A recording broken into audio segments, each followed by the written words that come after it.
අද ජපන් පන්තිය පටන් ගන්නවා ආයුබෝවන් දුල පුතාලට. අපි ජපන් පන්තියේදී අයිසත්සු කියන එක ඉතාම වැදගත් කියලා කතා කරා. මේ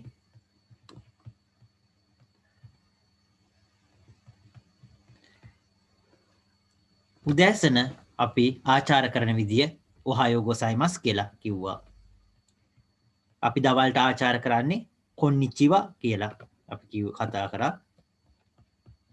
ඊළඟට අපි රාත්‍රී ආචාර කරන්නේ කොම්බන්වා කියලා අපි කිව්වා. ඊළඟට රාත්‍රී නින්දට යනකොට අපි ඔය සුමිනසයි කියලා ඒ නින්දට යන බුද්ධිරට කියනවා. ඊළඟට අපි කනකොට අත් දෙක එක්කහු කරලා ඉත දකිමස් කියලා කනකොට ආචාර කරනවා. ඒ වගේම කෑවට පස්සේ අත් දෙක එක්කහු කරලා කොචිසෝ සමදෙස්තත් කියලා අපි කියනවා. ඊළඟට අපි ජපන් අකුරු ගැන කතා කරා. රෝමජි කියලා අකුරු වර්ගයක් තියෙයි කියලා කිව්වා. අපි ඉංග්‍රීසි අකුරෙන් වලින් ජපන් වචන ලියනකොට රෝමජි කියලා කියනවා. ඊළඟට ජපන් භාෂාවේ අකුරු හිරගනා තමයි ප්‍රධාන වෙන්නේ. හිරගනා. ඊළඟට කතකනා කියලා අකුරු වර්ගයක් තියෙනවා. ඒක භාවිතා කරන්නේ පිටරට අයගේ නම් ලියනකොට. ඒ වගේම පිටරට කට්ටියගේ නම් පිටරට වල නම් ඒ වගේ ජපාන්ට අදාළ නැති දේවලින් එන නම් ලියන තමයි පාවිච්චි කරන්නේ. ඊළඟට අපි හතරවෙනි අකුරු වර්ගය ගැන කතා කරා. කන්ජි. කන්ජි කියලා කියන්නේ චීන භාෂාවෙන් ජපාන්ට ආපු අකුරු. අපි ඉගෙන ගත්ත හිරගනා. මේ තියෙන හිරගනා අපි මේක දැන් සෝ වෙනකන් අපි ඉගෙනගෙන තියෙන්නේ. අපි පොඩ්ඩක් ඒක මතක් කරමු. ආ කියන එක අපි ලිව්වේ මුලින්ම හරහට ලියලා උඩේ ඉඳන් පල්ලෙහාට දෙවෙනියට අවිල්ලා ඊට පස්සේ තුන්වෙනියට මේ විදියට ලියනවා. ආ කියන එකට උදාහරණ විදියට අරි කියන ඒ කඩිය එහෙම නැත්නම් කූඹියා. ඊළඟට අහිරු අපි උදාහරණ විදියට කිව්වා. ඊ කියන එක මේ දක්වලා තියෙන විදියට උඩේ ඉඳන් පල්ලෙහාට ඇවිල්ලා පොඩ්ඩක් උඩට යනවා. ඊට පස්සේ දෙවෙනියට දකුණු අත පැත්තේ කොටස. ඊ කියන එක උදාහරණ විදියට ඉචිගෝ. ඊළඟට ඊයේ කියන එක අපි දැක්කුවා.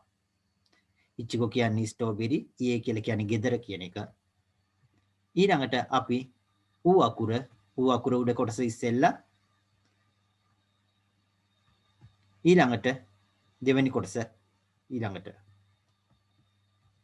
ඌ අකුරට උදාහරණ විදියට උසගි, උමා කියන උදාහරණ දෙක අපි කිව්වා. උසගි කියන්නේ හාවා, උමා කියන්නේ අශ්වයා. ඊළඟට අපි කතා කරා ඒ අකුර ලියන විදිය අපි ඉගෙන ගත්තා. ඒ අකුර මුලින්ම උඩ කොටස. ඊළඟට දෙවෙනි කොටස පල්ලෙහාට ඇවිල්ලා එහෙමම ඒක උඩ තියාගෙන යනවා. දෙවෙනි කොටස.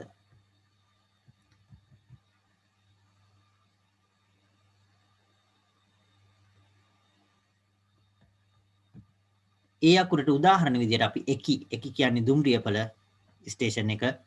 ඊළඟට එනගු කියන්නේ දියසායම්. අපි ඒ අකුරට උදාහරණ දෙක විදියට එකි ඊළඟට එනගු. ඊළඟට අපි ඉගෙන ගත්තා ඕ අකුර මුලින්ම හරහට ලියලා ඊට පස්සේ උඩින් ඉඳන් පල්ලෙහාට ලියලා ඊට පස්සේ මේ දකුණු අත පැත්තේ කොටස ලියනවා. ඕ අකුරට උදාහරණ විදියට අපි ඉගෙන ගත්තා ඔනිගිරි. ඔනිගිරි කියන්නේ බත් බෝල ඔනිගිරි. ඊළඟට සල්ලි වලට කියනවා ඔකානේ.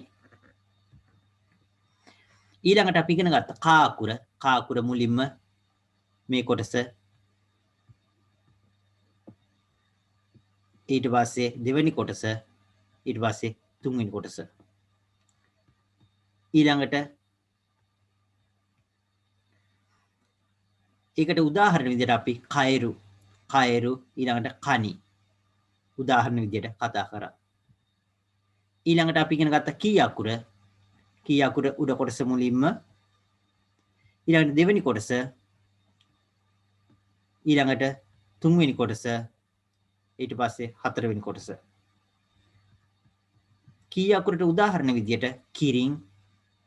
ඊළඟට කී කියලා කියන්නේ ගහට. කිරින් ජිරාෆ්ට කියන්නේ. ඊළඟට අපි ඉගෙන ගත්තා කූ අකුර.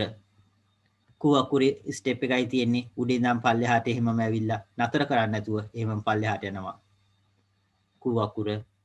කූ අකුරේ උදාහරණ විදියට අපි කුම වලහ ඊළඟට කුමෝ කියන්නේ මකුළුවට. ඊළඟට අපි කේ අකුර ඉගෙන ගත්තා. කේ අකුර උඩින් ඉඳන් පල්ලෙහාට ඇවිල්ලා පොඩ්ඩක් උඩට යනවා. ඊට පස්සේ හරහට එක ලියලා ඊට පස්සේ තුන්වෙනියට උඩින් ඉඳන් පල්ලෙහාට ලියනවා කේ අකුර. කේ අකුරට උදාහරණ විදියට කේසත්සුකාං පොලිස් නිලධාරියා කියන එක කේසත්සුකාං. ඊළඟට කේමුෂි කියන්නේ දලඹුවට අපි උදාහරණ දෙකක් විදියට ඉගෙන ගත්තා. ඊළඟට අපි ඉගෙන ගත්තා කෝ අකුර උඩ කොටස පොඩ්ඩක් මේ වෙලා ඊට පස්සේ පල්ලෙහාට එනවා. ඊට පස්සේ දෙවෙනි කොටස පල්ලෙහා කොටස. කෝ අකුරට උදාහරණ විදියට කෝමොරි කියන්නේ වවුලා කෝමොරි. ඊළඟට කොම අපි ඉගෙන ගත්තා. ඊළඟට අපි ඉගෙන ගත්තා සා අකුර පළවෙනියට දෙවෙනියට ඊළඟට තුන්වෙනියට පල්ලෙහාම කොටස. සා අකුරට ඉගෙන ගත්තා අපි සක බෑවුම කියන එක සක. ඊළඟට මාළුවට කියන්නේ සකන.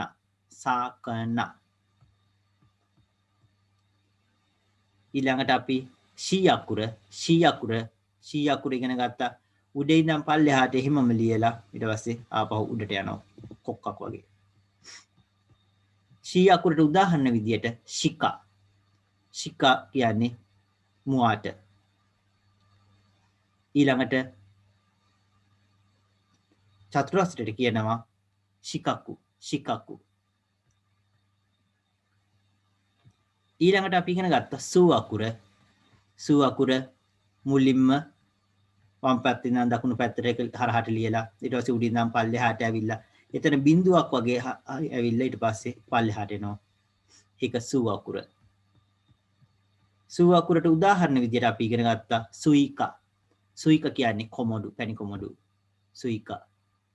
ඊළඟට සුනා කියන්නේ වැලි සුනා කියන්නේ වැලි.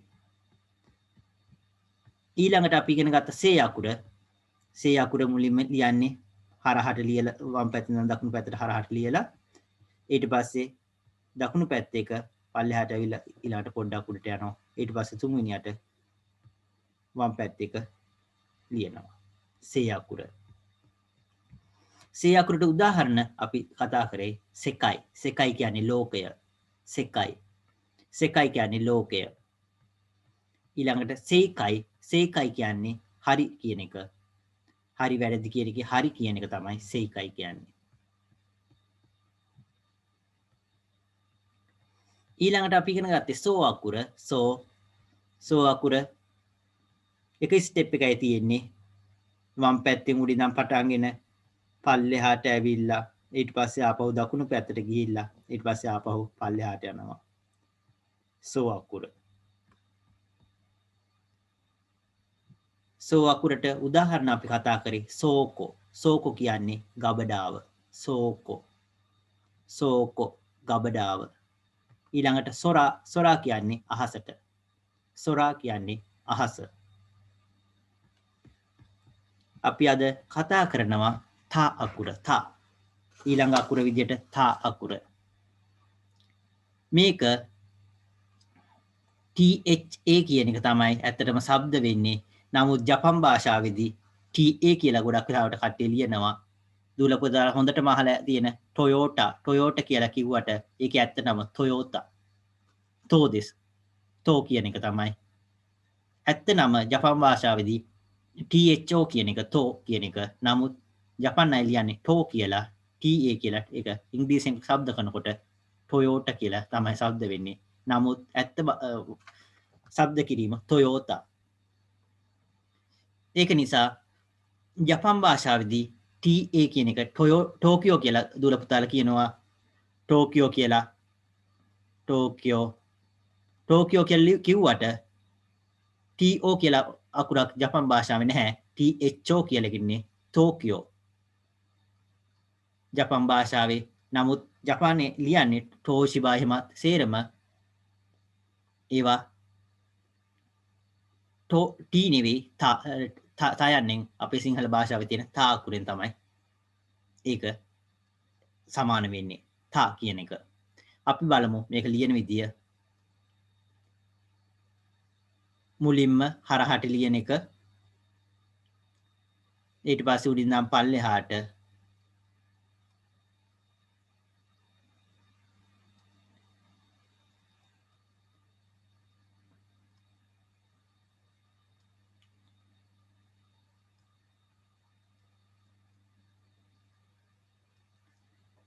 ආපහු ලියලා බලමු.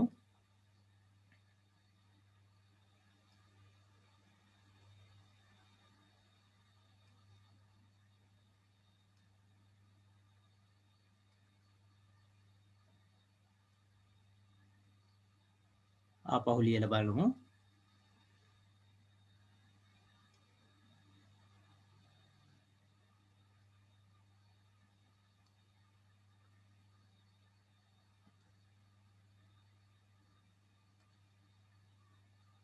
ආපහු ලියලා බලමු.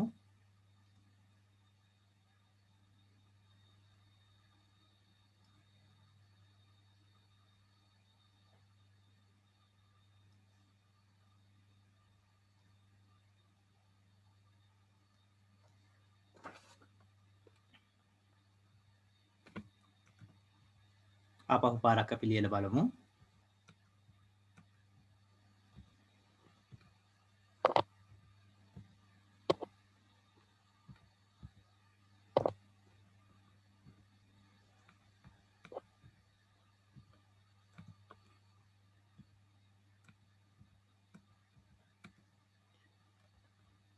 ආපහු පාරක් අපි ලියමු. තා අකුර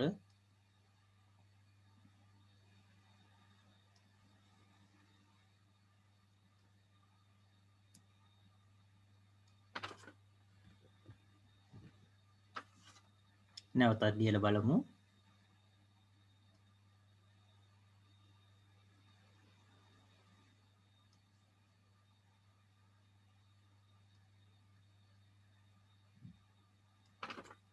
නැවතත් ලියලා බලමු.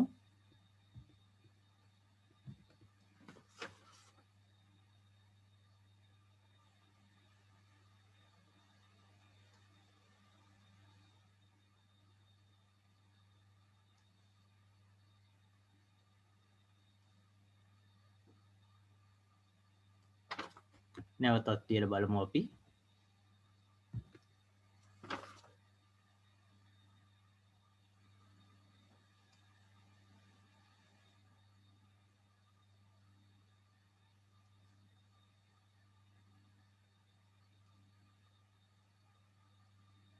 තා අකුර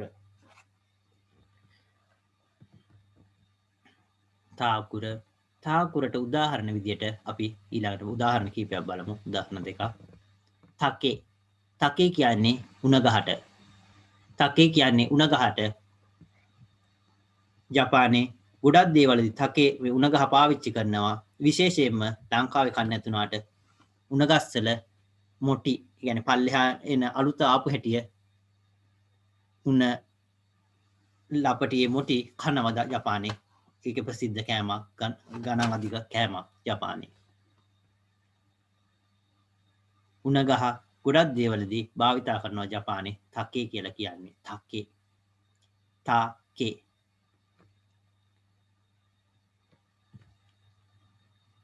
සිංහලෙන් ලිව්වොත් තකේ කියලා ලියන්නේ. ඊළඟට දිය ඇල්ලට කියන්නේ තකි කියලා තමයි දිය ඇල්ලට කියන්නේ.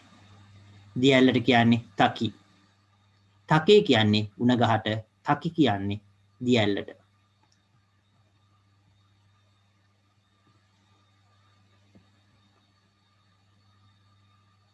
තකේ කියන්නේ උණ ගහ. උණ ගස් වලට. තකි කියන්නේ දිය ඇල්ලට. අපි ඊළඟ අකුරට යන්න බලාපොරොත්තු වෙනවා. චී කියන එක. ජපන් භාෂාවේ තාවලට පස්සේ ඊළඟට තියෙන චී කියන එක. චී කියන අකුර CHI කියන එක. T කියන අකුරක් ජපන් භාෂාවේ නැහැ. ඒක වෙනත් අකුරු එක්කහු කරලා හදනවා. කෙලින්ම T කියන අකුරක් ජපන් භාෂාවේ නැහැ. T කියලා ලියන්න පුළුවන් එක අපි පස්සේ ඉගෙන ගන්නවා. එක කෙලින්ම T කියලා අකුරක් නැහැ ජපන් භාෂාවේ.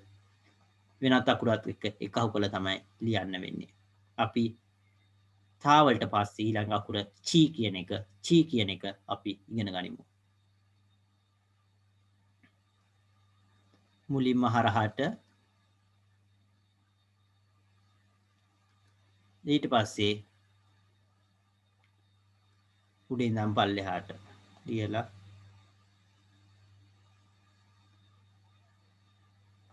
චී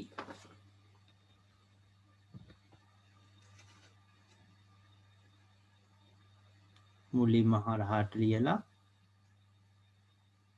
ඊට පස්සේ උඩින් ඉඳන් පල්ලෙහාට ලියලා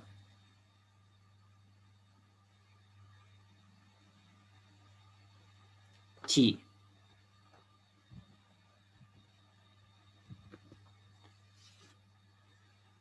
මුලින්ම හරහාට ලියනවා ඊට පස්සේ උඩින් ඉඳන් පල්ලෙහාට ලියනවා ඊට පස්සේ මේ පල්ලෙහා කොටස ලියනවා චී මුලින්ම හරහාට ලියනවා ඊට පස්සේ උඩින් ඉඳන් පල්ලෙහාට ලියලා එහෙමම නතර නොකර චී කියලා ලියන්න. අපි නැවතත් ලියලා බලමු.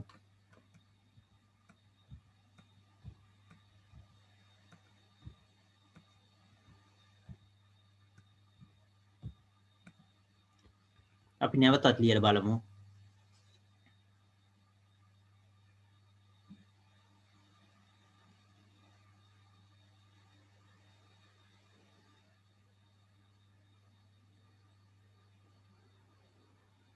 චී ආපහු ලියලා බලමු.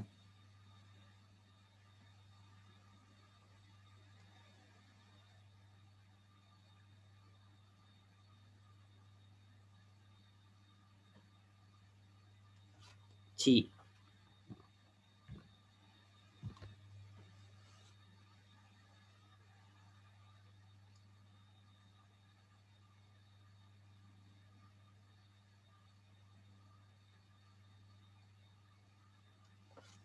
චී ආපහු පාරක් අපි ලියලා බලමු.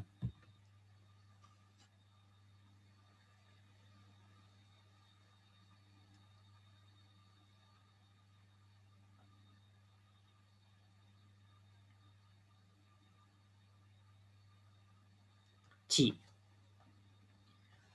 චී කියන අකුර කෙලිම චී අකුර කියන වචනයක් තියෙනවා. ලේ වලට කියන්නේ චී කියලා. ලේ වලට කියන්නේ චී කියලා. ලේ වලට අපි කියන්නේ චී කියලා. ඊට අමතරව උදාහරණ දෙකක් මෙහි දක්වලා තියෙනවා. චිකා කියලා කියන්නේ පොළොව යට තියෙන සබ්වේ වට කියන චිකතෙස්සු කියලා. චිකා කියලා කියන්නේ පොළොව යට කියන අර්ථය එන්නේ. සබ්වේ කියන එක තමයි. එතකොට චිකා කියන්නේ පොළොව යට කියලා. චිසු කියන්නේ සිතියම. මේකේ ලෝක ගෝලයක් දක්වලා තියෙන්නේ. ලෝක සිතියම කියන අදහසෙන් චිසු. ලෝක සිතියම වෙනකොට සෙකයි චිසු වෙනවා. චිසු. ඉසෙඩියු වෙන්නේ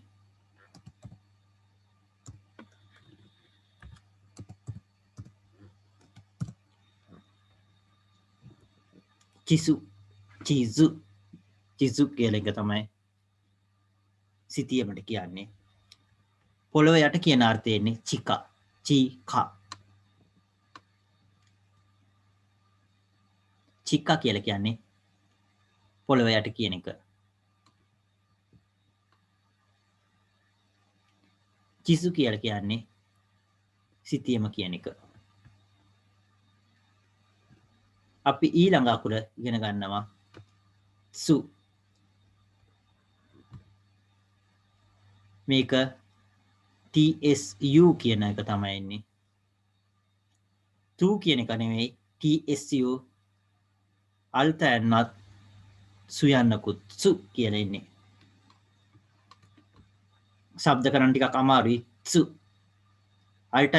අල්ටයන්නත් කියවගෙන සූ අකුර කියවෙන්නේ සු කියලා.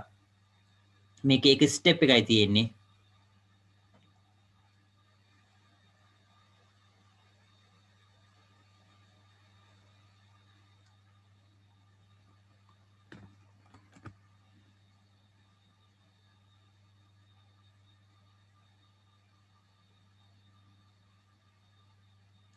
සු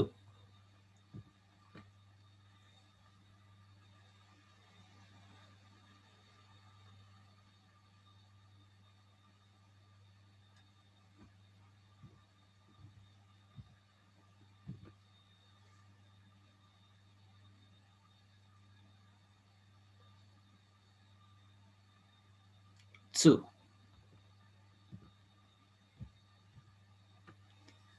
නැවතත් ලිව්වොතින්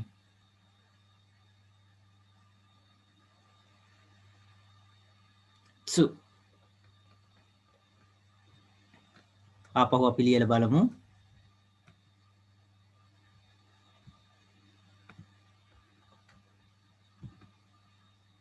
සු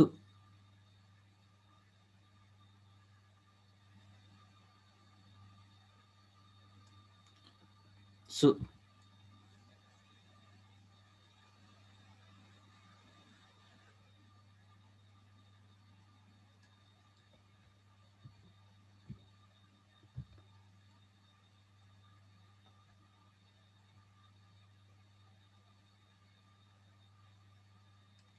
සු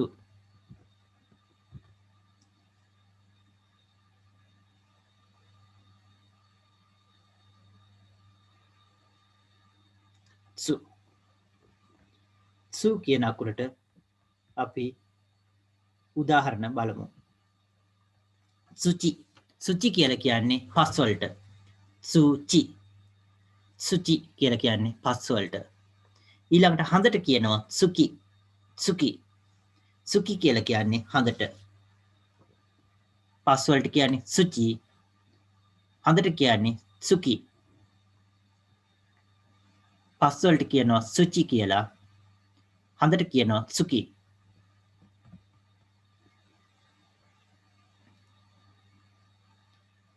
ඊළඟ අකුරට අපි යමු තේ අකුර. තේ මේක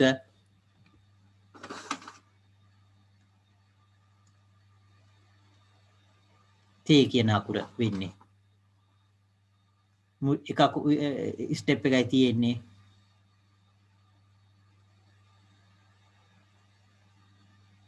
තේ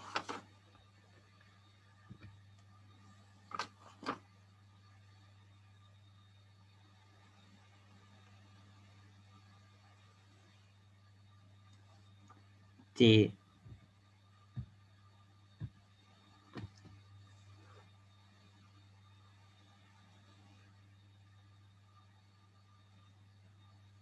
තේ අකුර අපි නැවතත් ලියලා බලමු.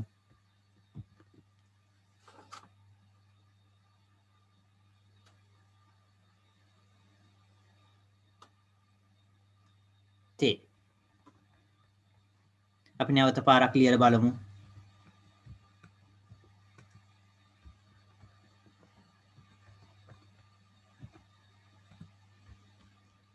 තේ අකුර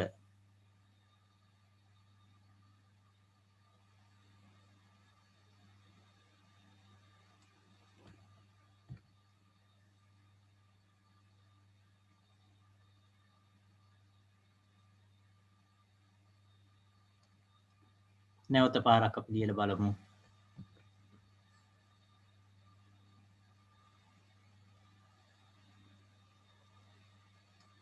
තේ අකුර තව පාරක් අපි ලියලා බලමු.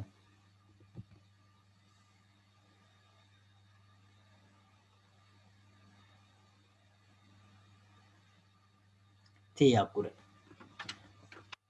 තේ තේ කියන අකුරට අපි උදාහරණ බලමු.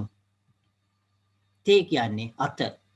දූල පුතාලා හොඳට අහලා ඇති කරාටේ කියලා. කරා කියන්නේ නැහැ, මුකුත් නැහැ කියන එක. තේ කියලා කියන්නේ අතනම මම කලින් කිව්වා වගේම ජපන් භාෂාවේ තේ කියන එක තමයි ඉංග්‍රීසි භාෂාවෙන් තේ කියලා කියන්නේ. කරාතේ කියලා කියන්නේ අතේ මුකුත් නැතුව සටන් කරනවා කියන එක තමයි කරාතේ කියලා කියන්නේ. තේ කියලා කියන්නේ මේ ඒ අත කියන එක තමයි. ඒ කරාටේ කියන එකේ ඇත්තටම නම ඒකේ කරාතේ කියන එක අතේ මුකුත් නැතුව සටන් කරනවා කියන එක තමයි කරාතේ කියලා කියන්නේ. මේ තේ කියලා කියන්නේ අත කියන එක. ඊළඟට තෙන්කි කියලා කියනවා කාලගුණයට. තෙන්කි කියනවා කාලගුණය. තේ කියලා කිව්වේ අත කියන එක. තෙන්කි කිව්වේ අපි කාලගුණය. ඊළඟට අපි අන්තිම අදට ඉගෙන ගන්න අන්තිම අකුර අපි බලමු තෝ කියන එක. තෝ.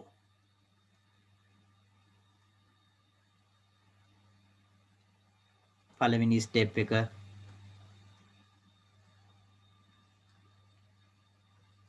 දෙවෙනි ස්ටෙප් එක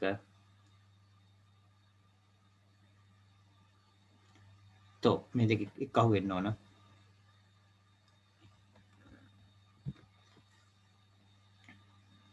පළවෙනි ස්ටෙප් එක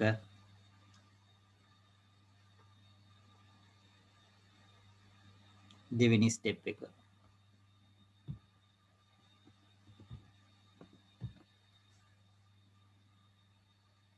පළවෙනි ස්ටෙප් එක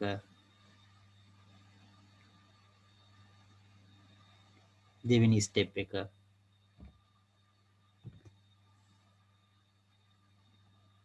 පළවෙනි ස්ටෙප් එක දෙවෙනි ස්ටෙප් එක. නැවතත් අපි ලියලා බලුවොත්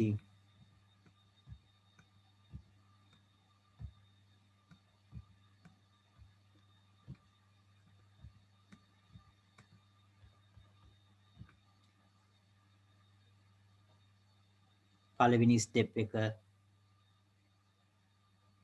දෙවෙනි ස්ටෙප් එක පළවෙනි ස්ටෙප් එක දෙවෙනි ස්ටෙප් එක ඊළඟට ආපහු ලියුවොත් පළවෙනි ස්ටෙප් එක දෙවෙනි ස්ටෙප් එක තෝ කියන එකට උදාහරණ අපි බැලුවොත් තොච්චි කියන්නේ ඉඩම් කියන එක. ඉඩම් කියන එකට තමයි තොච්චි කියලා කියන්නේ. තොච්චි කියලා කියන්නේ ඉඩම් කියන එකට. තොකේ කියන්නේ ඔරලෝසුව. තොකේ කියලා කියන්නේ ඔරලෝසුව. තොච්චි කියන්නේ ඉඩම් කියන එකට. තොකේ කියලා කියන්නේ ඔරලෝසුව. අද අපි තාචිත්සු තේතෝ කියන අකුරු පහ ඉගෙන ගත්තා. තාචිත්සු තේතෝ කියන අකුරු පහ අපි ඉගෙන ගත්තා.